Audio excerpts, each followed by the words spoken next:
Kotse ba? Feel kotse na. For some Filipinos, the ultimate sign of success or senyales na ikaw ay nasa tugatog ng tagumpay ay pag meron ka nitong mid-size SUV na isa sa mga pinakasikat sa buong Pilipinas. This car needs no introduction. Ay, sorry, nadala ko, sorry. Ladies and gentlemen, the 2021 Toyota Fortuner. Fortuner. Talaga? Oo, Ah, yun okay. yung sabi ng Toyota. Okay, the Toyota Fortuner. Take note, dalawa hiniram namin kasi hindi kami putyo-putyo vlogger. Ang hiniram namin, yung G variant, tsaka yung LTD. Ganon kami. Malakas. I'm your host, Stanley Chi, and this is the full review of the 2021 Toyota Fortuner. Tama pronunciation ko, ha? Hindi Fortuner, hindi Fortuner, Fortuner. Bago natin simulan ang turbuhan, ang reviewhan. Click the bell icon and subscribe to our YouTube channel. Wait, hindi ka pa nakasubscribe? Ba't ka pa nanonood? Click na, dali. 300,000 subscribers ang habol namin bago matapos ang taon. Kaya, what are you waiting for? Click, subscribe. Stan, Oy, magtakatakong ka. kinulang ako sa height eh. Simulan natin sa G variant. This is a facelifted model. Binago ang front grille niya na mas maganda, may mga ngipin-ngipin. At yung nagustuhan ko rito ay yung front bumper niya, binago na rin. Ang headlight natin, bi-beam LED lights. Pero kung titingnan nyo itong LTD, ibang-iba. Ang ganda ng front grille niya. Very sleek ang design. LED ang fog lights. Yung DRL niya, LED rin. Tsaka syempre, may sequential na ilaw. Ano yun? Eto. For specifics, itong LTD may blacked out trims tulad niyan. Pero ang G variant may satin chrome. Ito. Yan. Hindi lang to basta gray, satin chrome. Sa makina, magkaibang diesel engine ng Fortuner LTD saka Q and Fortuner G and V. Pero ang buong lineup naka-diesel na, walang gasoline. The Fortuner G is powered by a smaller 2.4-liter 2GD FTV diesel mill that makes 148 horsepower and 400 Nm of torque. The Fortuner LTD naman uses the 2.8-liter 1GD FTV diesel that puts out 202 horsepower and 500 Nm of torque. 6-speed automatic ang transmission pero the G variant is also available in 6-speed manual. So sa mga gustong kumambyo ng kumambyo, G ang para sa inyo. Fuel consumption, the G gets around 9 to 12 kilometers per liter in the city. Depende sa traffic and 21 kilometers per liter on the highway at an average speed of 90 kilometers per hour. Sa LTD naman, medyo mas malaki at mas mabigat ang makina because of the 4x4 drivetrain. It consumes 8 to 10 kilometers per liter sa city at sa highway 17 kilometers per liter at a driving speed of 90 kilometers per hour. Kung medyo naguguluhan kayo sa mga numerong sinabi ko, check out Phil Coach's Car Guide. Andyan yung description link sa ibaba. Dito. Yan. Sa gulong, etong G variant may 17-inch alloy wheels na mas maganda kaysa dun sa predecessor niya, o yung naunang model. Ito mas maganda na. Pero pagdating sa LTD,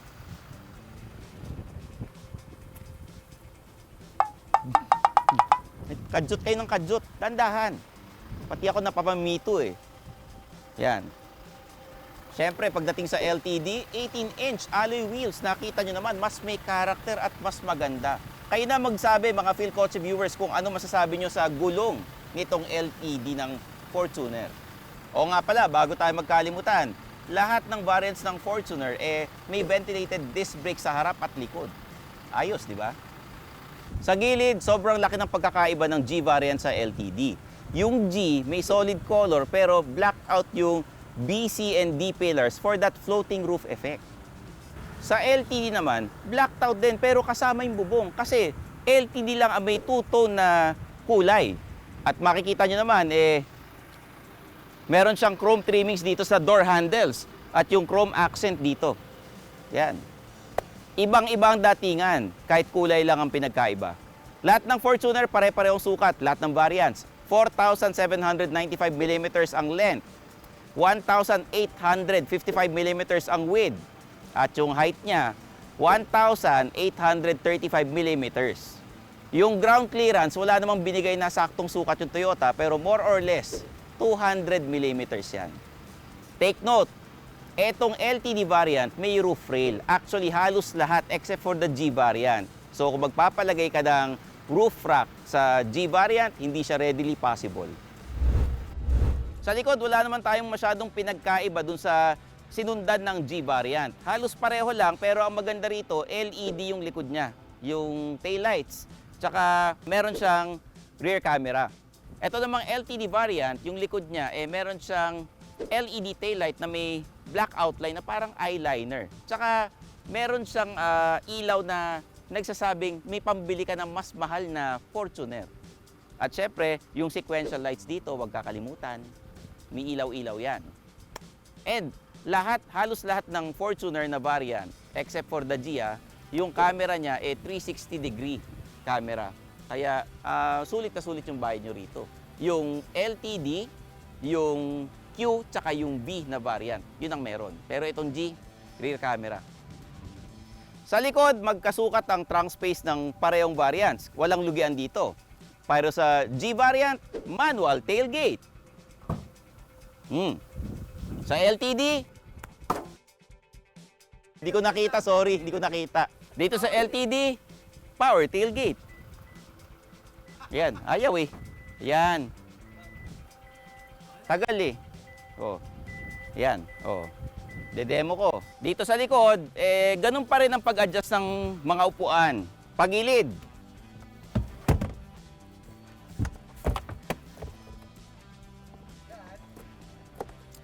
Siyempre, nagbubuhat na ako, kaya magaan para sa akin. Pero sa ibang tao, mabigat yan.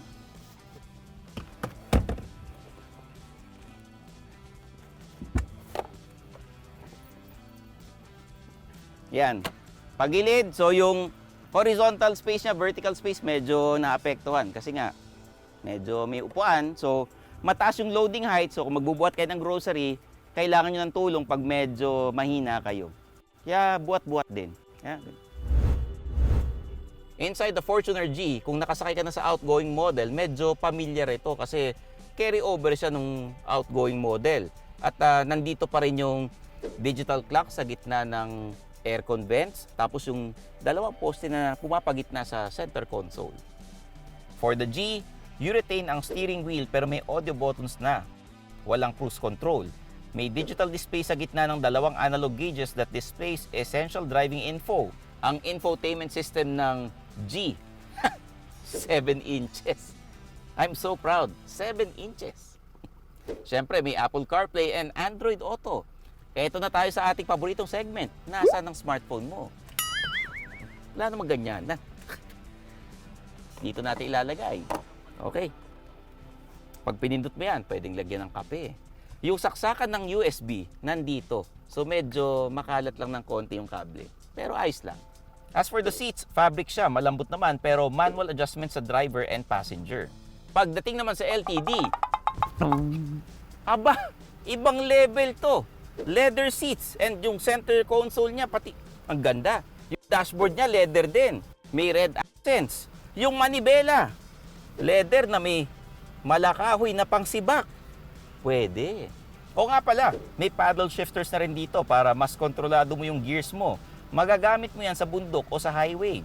Pero the best dito yung 360-degree camera na makikita mo sa bawat sulok ng sasakyang ito. Medyo naglolo ko lang, pero okay lang yan. Mga loko-loko naman kami lahat dito. Iba rin yung infotainment ng LTD. Mas malaki at 8 inches. At eto pa, wireless charger para sa mga may mamahaling cellphone na galit sa cable. At dito na rin yung best na pwesto ng smartphone mo kasi katabi lang niya yung USB. Pero eto talagang pinakamaganda sa LTD. Maliban sa power adjustable seats, may pampalamig ng Yes. Pero loko lang. Seat ventilation tawag doon, hindi pampalamig ng bike. Pero maganda yon pagka pinark mo yung sasakyan mo sa gitna ng araw, nakabilad sa araw. Hindi maiinitan yung legs mo at yung legs ng katabi mo. Sa second row, wala namang masyadong pinagkaiba yung G-Variant sa LTD maliban sa leather seats at may red accent dito. Etong headliner, dark gray o pa-black na. Yung kabila, medyo grayish lang. Parehong may adjustan ng aircon pero dito sa LTD, digital. Doon sa kabila, manual. Meron tayong center armrest na may cup holder. Yan. Kasya itong gantong kalaking lalagyan ng tubig. Siguro uhaw na uhaw yung may-ari nito. Gusto ko lang pala idagdag dito sa LTD variant, yung JBL speakers dito, kahit na nasa second row, ang ganda pa rin ng tunog. Tsaka meron tayong USB port dito. Ayan, no? Dalawa.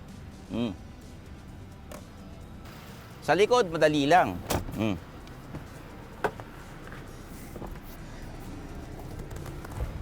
Dito sa likod, kasya naman ako. Na-adjust itong upuan. At ako 5'6", sakto lang. Kung medyo matangkad ka, baka mahirapan ka. At dito, na-adjust naman yung second row. So, kailangan magbigayan lang kayo. Ayan. Oo nga pala, idadagdag ko. May sarili kang aircon vents dito na hindi mo na kailangan makipag-agawan dun sa second row. The Toyota Fortuner is packed with safety features kahit yung base G variant. It has dual airbags and driver knee airbag, ABS with brake assist and EBD, traction control, hill start assist, 3-point seat belts for all 7 passengers, pati na rin front and rear proximity sensors. Yung Fortuner LTD naman, may extra safety features pa like side and curtain airbags, hill descent control, yung 360-degree camera, at syempre, for the first time ever, Toyota Safety Sense, which includes adaptive cruise control, lane departure warning, and pre-collision system. Okay, and we're now driving the LTD variant ng Toyota Fortuner. Ang masasabi ko lang, halos pareho sila ng G variant. Ang pinagkaiba, syempre, mas malakas makina nito dahil 4x4. Etong LTD variant, yung G naman 4x2.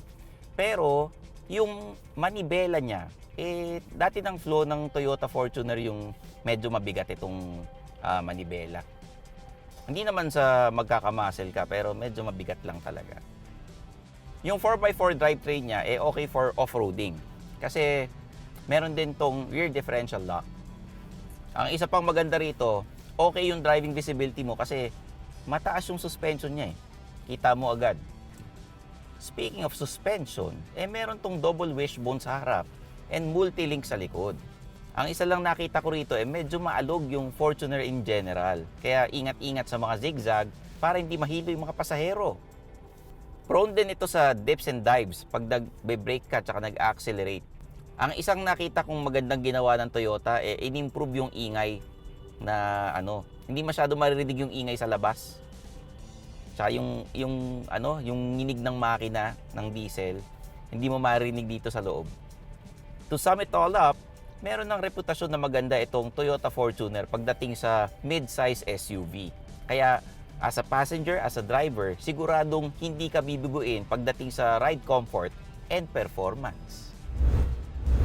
Nakita niyo na yung pagkakaiba ng dalawang sasakyan. Alam nyo, sa totoo lang, kung may budget naman kayo, kunin niyo na yung LTD dahil bukod sa napakaganda ng mga accessories nito at yung mga siksik sa amenities and features, talagang maganda Yung presyo ng G variant is 1,723,000 pesos. At itong LTD model naman 2,414,000 pesos.